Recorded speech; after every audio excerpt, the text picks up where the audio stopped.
Guys, nagbabalik na naman si Anday. So, for today's video, magluto tayo ng nakita nyo ba to? Ito ay salmon. So, ni-slice ko siya ng ganito. Pero ang gagawin natin nito, para nagbumukhang malaki. So, ni-slice ko siya ng dalawahan. So, manipis na siya. Ganyan. O, diba? O. Ganyan siya. Tapos, i-slice ko siya ng ayan. Huwag nyo nang hatiin dito sa pinakagitna niya. Ayan. So, ito, pare-parehas lahat. Ayan. Para naman, magandang tignan yung isda natin. Ito is kulang pa. So, turuan ko kayo kung paano magluto ng crispy salmon. Ayan, na meron siyang breadcrumbs, meron siyang flour, seasoning, saka itlog. So, yun lang ang kailanganin natin. Kung gusto niyo ng paminta, pwede rin. Ayan. So, ganyan siya. So, lagyan na natin sa plate. Ayan. So, ganyan lang siya. Kasi marami nagtataka kung ano daw to. O, diba? Ang sinasabi, saging. Ito ay salmon. So, 4 na piraso. So, ganyan. So, maganda yung color. So, ang first nilagay natin is salt. Salt. Na pink salt. Ito daw ang gusto ni Madam Dami. So, maglagay lang tayo ng konti. So, tansyahin kasi ayaw nila ng super salt dito. Yung maalat. Ayan. So, side by side. So, madali lang ito. Basta tapusin nyo lang kung paano. Matuto talaga kayo kung tapusin nyo yung panonood.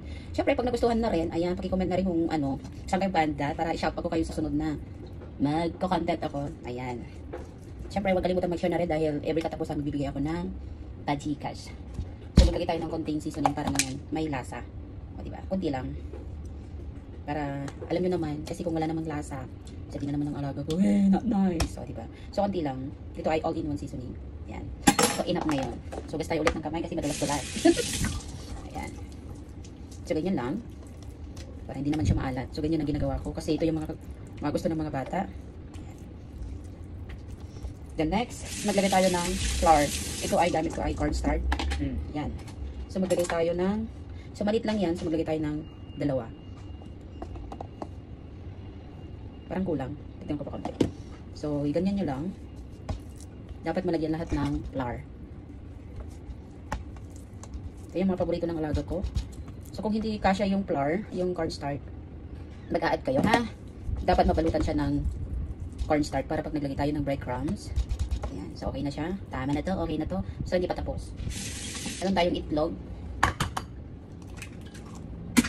Tayo ng tinidor. Haluin lang natin.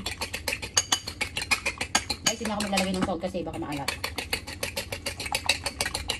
So, para hindi tayo masyadong maraming ginagamit na plato, halo na natin.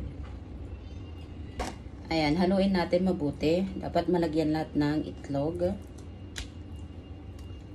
Ayan. Para masarap yung crispy salmon natin.